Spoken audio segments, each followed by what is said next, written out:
নমস্কার বন্ধুরা, আমি doctor Dilip Debnath, consultant homeopath.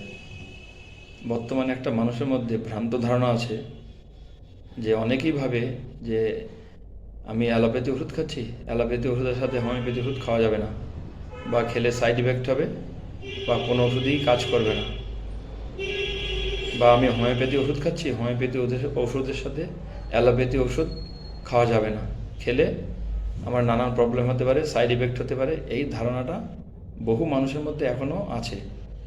এই কারণেই আজকে আমার এই ভিডিওটা।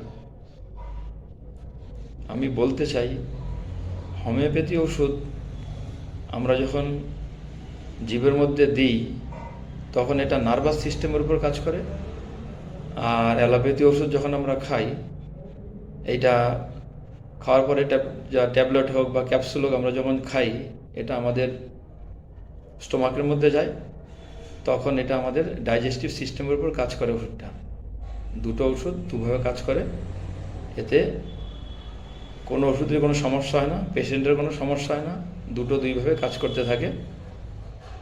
এই কারণে আমার ভিডিওটা তৈরি করা, সাধারণ মানুষ জানুক যে অ্যালোপ্যাথি ওষুধের সাথে হোমিওপ্যাথি খাওয়া যায়, বা হোমিওপ্যাথির সাথে অ্যালোপ্যাথি ওষুধ খাওয়া যায়, এতে কারো কোনো সমস্যা হয় না এবং ওষুধের কোনো সাইড ইফেক্ট হয় না।